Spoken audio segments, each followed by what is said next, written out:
love what's happening. There's a sense of anticipation. In last week's message, if you weren't there, you might want to, I don't normally promote myself, but today's message is a follow-on from last week, in a sense. Last week's message was the unfamiliar, our new sweet spot.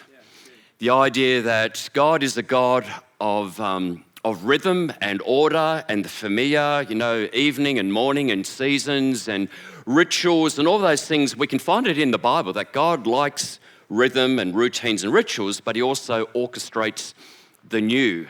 That, behold, I'm doing a new thing, that there is new wine, there are new songs to sing. And so sometimes the unfamiliar, going somewhere we've never been before, doing something we've never done before, can cause a reaction on the inside called fear. So having spoken about the unfamiliar, and maybe some of you go, I want to go into the new and the uncharted and the unpredictable. But this thing that's sort of hindering me called fear. And I thought, let's address fear. And one of the reasons why I'm really excited about this message, apart from it's a follow-on from last week, is I know it's relatable. If I was speaking on even something like depression, I know it will directly impact statistically, at least a fifth of us. But when I'm talking on fear, I know everyone's going, I can relate to fear. Some of you may have even experienced fear this morning or sometime. Maybe a show of hands, anyone who experienced fear this week, in the past week, just put up your hand. Yes, yeah. Okay, very good. So we're all in this together, and that's one of the things.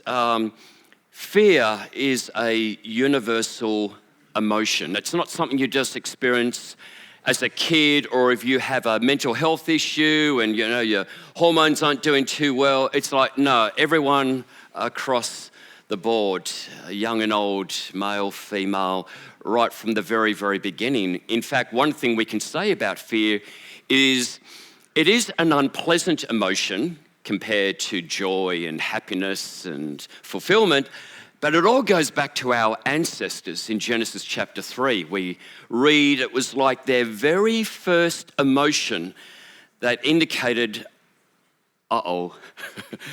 eating that fruit was more than just eating fruit.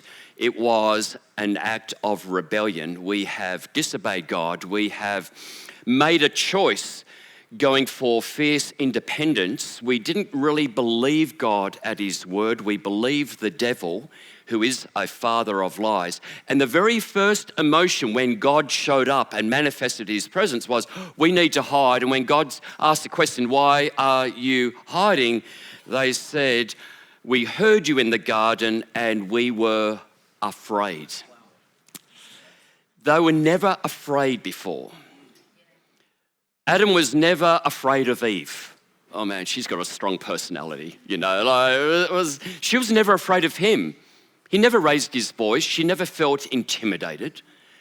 But this moment in our history where we disobeyed God, and that first emotion that was an alarm of saying things will never be quite the same.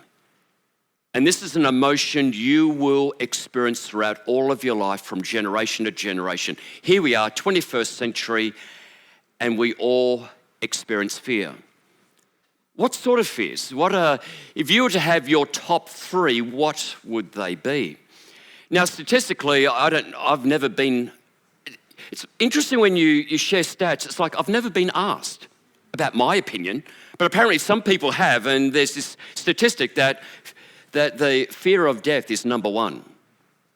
I'm working in aged care, have been for the last year as a chaplain, and I'm constantly confronted with people who are facing death, and it's, for many people, a fearful experience. Both death itself, especially when they don't have faith, but also the way you're going to die.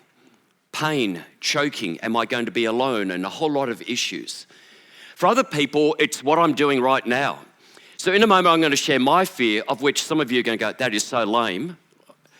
But I don't feel so bad because I'm doing what a lot of people don't like doing. And Mark does. I'm speaking in public, of which as a child I would have dreaded. If I had to speak in public, I would be literally sick. I would not sleep well. I would wake up and the first thought would be, oh no, I've got to read something from a book. And as I'd read, I would stutter, I would stumble, I'm shaking, I'm thinking, I am dumb, I am worthless, I am useless, and I can't wait till this moment has gone. Fear can be so intoxicating, so intimidating, so consuming. Fear, if you were to ask me, essentially what is fear? Fear is a memory of danger or a threat. Now, for some of us, what we fear today is the result of an experience we had maybe only a few months ago. Maybe you had a near-death experience. Maybe you're on a plane and normally flying was no big deal, but the turbulence was so bad, you have this memory now, and every time you go to fly, there's this memory you take with you. It's like, oh, the last time I flew. Fear is a memory of danger. I was about 5 years of age where my parents in Sydney, were living at Sydney, I had to have day surgery. Day surgery for a child is very different than day surgery for a child today. Back in the 60s, what you would do as a parent, you would drop your kids off and pick them up a few hours later. It was abusive. It was so traumatic. You know, for Karen and I, we've been in Princess Margaret, I don't know how many times our kids broken bones, asthma attacks, and so on. And you were with them all the time. You're asking questions. You know, I was there when Jake who had a broken arm and had to move it a certain way so he can get an X-ray. And he actually, it was a fracture. It happened a few hours, several hours before, and then he sort of stopped crying. So I thought, oh, he's fine. And then when, we took him in and they said, oh, you should have brought him in earlier. You didn't feel very good as a parent. So they're having to move his arm a particular way and he's screaming. It felt like parents are looking at me going, what a useless dad. But anyhow, I was there for my son, and Karen's been there for Emily during her trauma and whatever. And so at least when they have a memory of hospital, it was, but mum and dad were there, reassuring. That wasn't my experience. So I'm dropped off. I remember I'm lining up, there's a few boys, you go to the urinal. I don't know why you had to go to the urinal, but anyhow, you go to the urinal and then you go to a bed. It was a metal bed, it was a very old bed, and there's a little bedside cabinet there and another bed, and there's a boy. And I'm thinking, okay, well, this is cool so far, we're in bed. I've never had surgery before or anything like that. And anyhow, a nurse comes with a little foil tray and she had a needle. And I looked at the syringe and my first thought was, the poor kid's going to have a needle. You know where this is going, don't you? So I've obviously seen that little instrument of torture before. I knew what it was, but I just assumed, he's having a needle. I'm getting a tablet. And then the nurse said rather abruptly, back then, very abruptly, do you want the needle in your arm or your bottom? And it was just like, something like that. It was just, And so anyhow, the way she dealt with it, I think I must have said my bottom because I thought, I don't know why, it just seems further away. Yeah, and anyhow, I obviously wasn't cooperating when she pulled down my pants. It's like, you're pulling down my pants, so she got a doctor to pin me down. Why? You see, you're all laughing. This did so much damage. Anyhow, I got the needle. The weird thing about this situation is, I don't remember the pain of the injection. I remember the pain of abandonment. I remember the pain of public humiliation. I remember the pain of there is an association, there is a memory now, that little instrument, that little demonic instrument called a syringe, there's now a little message in my brain saying anytime that is there, it is a threat. And I'm going to release overwhelming hormones in you, fight, flight, or freeze. Now forget freezing. I'm going to freeze. I'm not going to fight the thing, but if I can avoid it at all costs, I will. And I don't know how many times growing up, I didn't go to the dentist for years and years because I was just petrified of having one of those.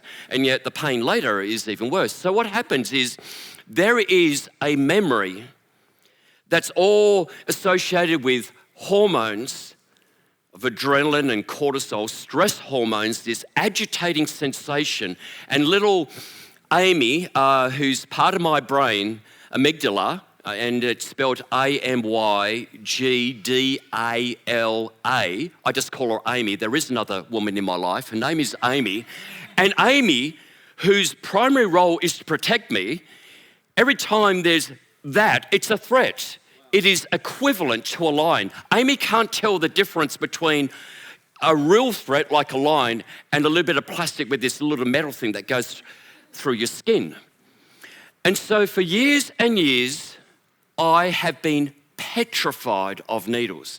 So if I had to have a tetanus shot or booster or go to the dentist, inevitably the day before at least, Amy's already talking to me, Rob, you are going to die. I'm doing my best to get your attention, cancel the appointment, run, fight this thing. And it's, I had to go along with the appointments, and just every time it was ghastly, even though I have no memory of those injections ever hurting. So that's my story. That's a little bit of my fear narrative, the story I tell myself about myself in association with fear. What about yourself? Because what I believe Holy Spirit wants to do for us this morning is to have a different relationship with fear. That fear is more than just a thought and an emotion. Think of fear as a person. That fear is personified. What is your relationship with fear? What is your fear? What do you fear the most? So know your fear. What is your greatest fear? Mine for a long time, by the way, and I'll share it in a moment, at the age of 25, that fear, thankfully, I have a new memory, a new fear narrative. But what is yours? Is it public speaking? Is it doing new things? Is it taking on responsibility? Is it intimacy? Is it failure? Is it rejection? Is it heights? Is it flying? Is it, there are just dozens and dozens. And what happens is, it's very easy to hear someone else's fear and go, oh, that's a little lame.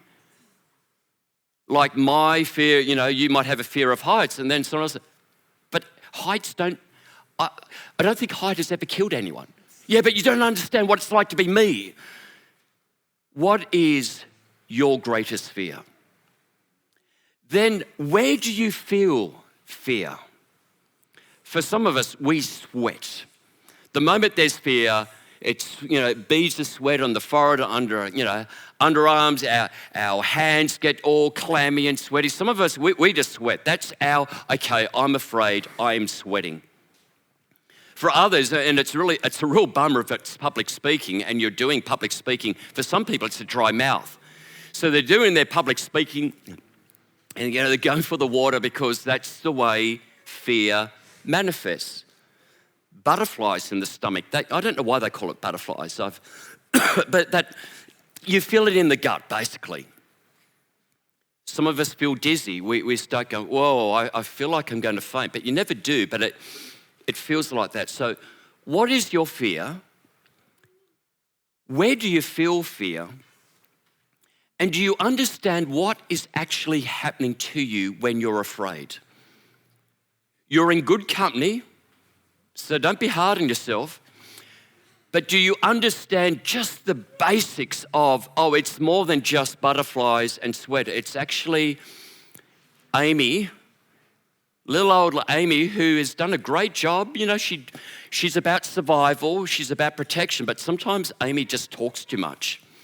Sometimes she just goes on and on and on, and she exaggerates. She doesn't always have a clear picture of reality. So are you aware that when you experience fear, there is a memory of danger that Amy starts activating fight, freeze, flight, that your whole state changes, your whole physiology changes to the point of you're agitated, you're overwhelmed. They're the times we don't make good decisions because the other part of our brain that's all about decision-making focus, Amy's getting all the attention. So just to have an idea of, so that's why I'm feeling what I'm feeling. It's human, but it can be controlled. Amy can be managed. Then the other question is, how has fear been serving you? How has fear impacted you? I think having self-awareness is so important because In a sense, as I ask this question, I want you to be a little bit angry at Amy.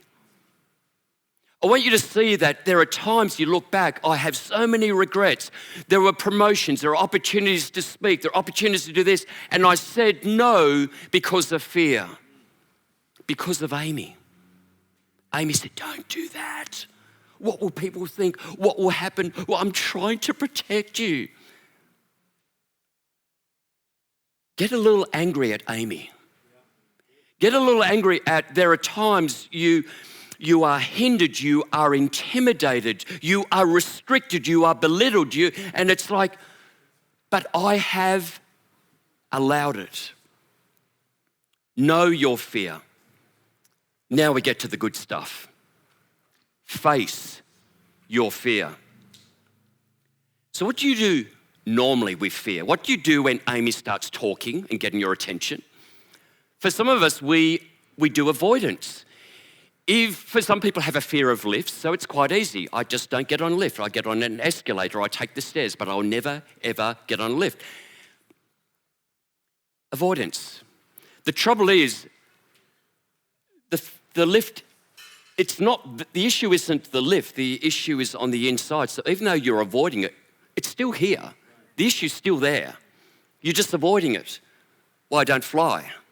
I can remember having a panic attack years ago on a plane, and we were going from Perth to Gold Coast, and during the holidays at Gold Coast, I spent a lot of my time planning, how do I get home? Because I'm not going on the plane. I'll get on a bus. I'll get on a train. And then I realised, up until that time, I had no medication for anxiety, and I thought, I know, I'll just see a doctor say, I want to be as high, legally. So I was. I flew home, and I got off the plane, and father-in-law met us to carry our bags, and I'm just Amy's asleep, amygdala's asleep. It's just like, wow, I did it, but then I felt shame afterwards, like, gosh, that flying? Like, turbulence isn't a big deal, actually. Do you ever have panic attacks when you're driving, you go over a pothole? Oh, nearly died. No, well, that's all it is when you're flying. It's just like a little pothole. The pilots aren't there going, oh, no, she's going down. No, it's just like, oh, dear, I hope the passengers are okay. Like, it's no biggie. The plane's fine. So what do you do with fear? Very, very important. Fear is a memory of danger. Fear is a learned behaviour. Fear isn't random. You don't just suddenly, I've got this fear of. No, there is a memory. So let me tell you my story of first how I had the memory of danger associated with injections and how that memory has now changed. You can't delete the memory. You can just create a new memory. You can write a new narrative. So rather than a fear narrative, it's now a faith narrative. So I'm in Bible college training to be an amazing pastor, and all sorts of emotional issues. Even back then, there was certainly a lot of anxiety and very self-conscious and what have you. And after a few months of being in theological college and learning Greek and everything else, I found out that one of the students is a pathologist. I remember, she said, this is what I do on Mondays when I'm not studying. I'm a pathologist. Oh, I don't like people like you. You horrible people. You're like vampires. You use those things called injections. I've never had a blood test. I've had needles in my mouth and arms and everything else. It's just like, oh gosh, that's horrible. And I told her my fear. She said, you can unlearn that. So she asked me to go to her room. I thought, well, this could be a setup. But anyhow, she asked me into a room where we're all living on campus, and she said, she got out an injection. She said, do you want me to take your blood now? No,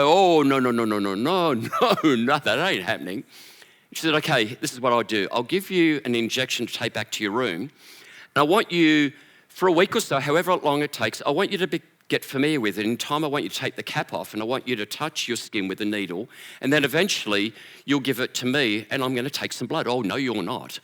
But anyhow, I took the injection home, and for a day or two, I just walked past it. It was just, I actually felt quite sick just looking at it. I was like, you have caused so much pain in my life. And then out of curiosity, I picked it up and started touching my arm with the cap on, of course, and poking my eye and just being silly and, oh yeah. maybe a day or two passed. It's now becoming a little bit more familiar. Not that big a deal. A bit of plastic, bit of metal. And took the cap off and started touching my skin with the needle. I thought, gosh, it's sharp. Didn't do the eye thing. Just touching, and just a week or so, I'm talking to it, I'm having a conversation. And so I went to Sue and I said, I might be ready. So she said, okay, well, give me she got another injection, of course, that's very unclean. So she got out her little black bag, and got out the syringe, took the cap off and said, all I'm going to do is now just touch your skin. But the difference is you're not in control. Part of the issue. So Sue started touching my skin with a needle. And she said, are you ready? I thought, I think I am. And then she put a strap. What's that? You didn't tell me about strap. Well, it's just so your vein pops out. And said, oh, okay. She said, you don't have to look. And then she reassured me, said, my experience is children and men are the ones that cry the most. I said, okay, I don't feel so bad. So anyhow, in went the needle. A few seconds out it went, well, that's it. 25 years. I've been petrified and nightmares and avoidance and, mild panic attacks, and that's it. Here is how the story finishes in a spectacular fashion. Months later, my friends at Bible College said, Rob, we're going to donate blood. Good for you. I said, no, you don't understand. When you donate blood, you get a hot dog, a Mars bar, and a glass of orange juice. Now, Bible College lunch every day, including winter, it's always salad with some sort of cold meat. And it's pretty, after a while you just think, I am so sick and tired of salad. Then I thought, hot dog. So anyhow, they said, do you want to come? I said, absolutely. So we went down, and the ladies welcomed us thinking, oh, what great man, I think, I'm doing it for the food, forget the people. So anyhow, I've done this once before. In went the needle, oh, cool. And then with, guys being guys, who could fill up the thing the fastest with squeezing?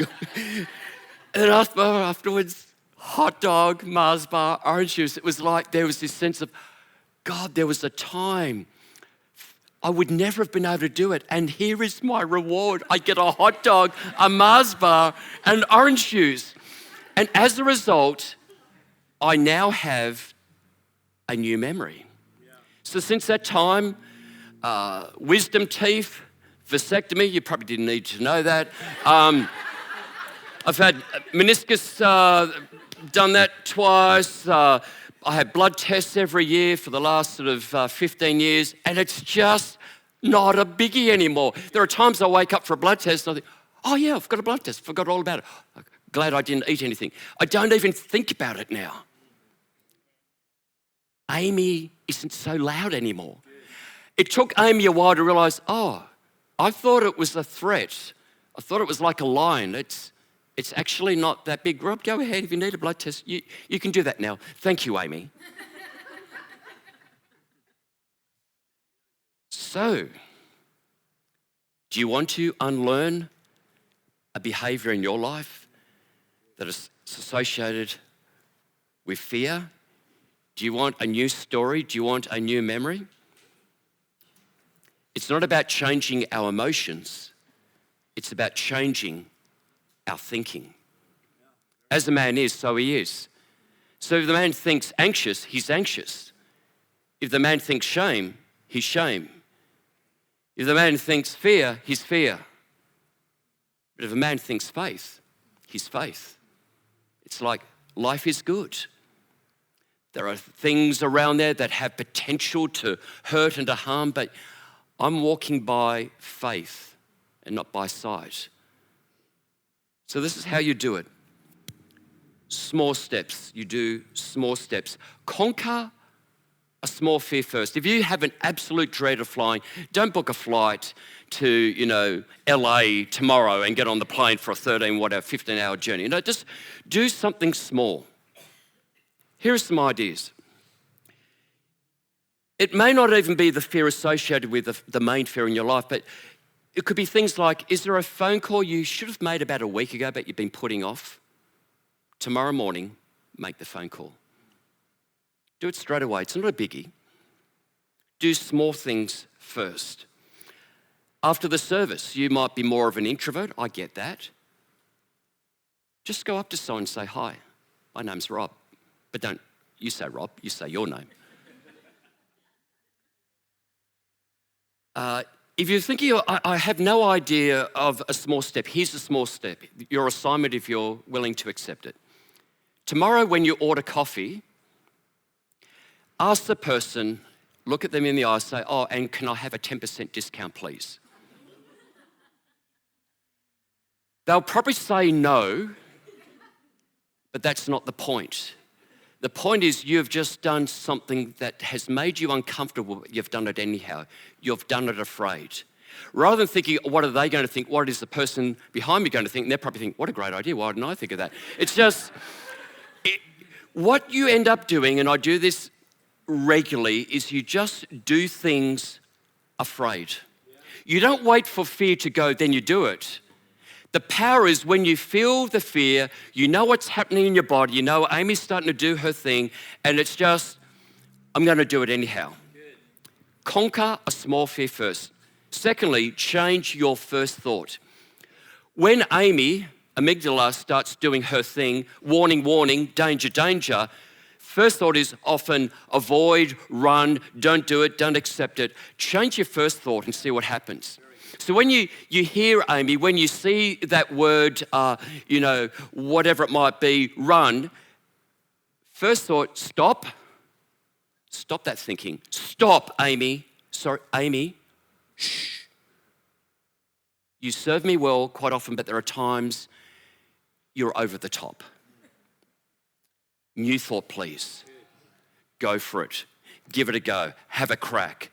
Make the unfamiliar your new soft spot. Imagine you at your best doing something for the first time. And it's just start changing your first thought. Even if your first thought is run, go, stop, Amy, stop. I'm going to go for this. God's in this. I'm going to do it afraid. Fear not, for I am with you. You don't have to be afraid. To be human is to fear, but God is saying, I am with you. That's the game changer. Okay, your mum and dad weren't with you back then when you were 5. Rob, I was there with you. I felt your fear. I was there with you. I felt your humiliation, but I'm saying it's okay. I am with you. I will get you through the waters. I will get you through the fire. God specializes with people who are battling with fear. Another key area, and we're going to sort of more or less close with this. If you go and hear motivational speakers, Tony Robbins and others, if you go on any podcast, entrepreneurs, athletes, whatever, at some point, they're going to talk about breathing. In a moment, we're going to do a breathing exercise because when you're aware of Amy and what Amy does and changes our state to fight, flight, and all that stress, the way you can turn your whole state around and your whole physiology is breathing.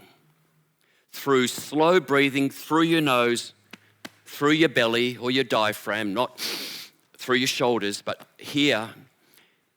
If this becomes part of your daily routine, which it's mine, you'll find as you do this over and over again, it becomes part of you. And when a fearful situation comes, in about 3 minutes, you can change your physiology from that stressful fight, flight to relaxation. Everything's going to be okay. You can then focus. Whole lot of different ways of breathing. And you might think, breathing, hey, this is good. You're going to get this in church. It's not going to cost you money. You can go to seminars and whatever and pay hundreds of dollars. You're going to get this free. This is not original. I got it from a former Navy SEAL called Mark Irvine. And he's written a book about his experience as a Navy SEAL, how he dealt with very stressful situations. And one of them was breathing, and it's called box breathing. So if you imagine a box, it should be called square. And just on that box, it's 4, 4, 4, 4. It's a count of 4. First thing you do, you breathe in. Through your nose, your diaphragm. Count of 4, slowly, not No, but count of 4, then you hold it for 4. 1, 2, 3, 4.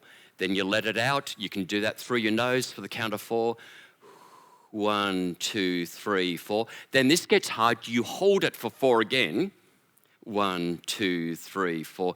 Then you breathe in for 4. So breathe in for a count of 4, hold for a count of 4, breathe out for a count of 4, hold for a count of 4. And you do that for about 4 minutes. You do it every day. And in time, you will find at any time, any place, any situation, you can turn it on, shut Amy up, and all the physiology that she releases, and you get to that place where you can also, as you're breathing, be still and know that I am God. Everything is going to be okay.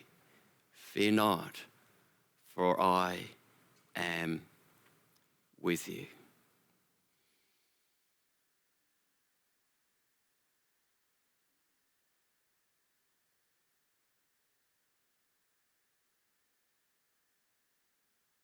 Breathing is more than oxygen.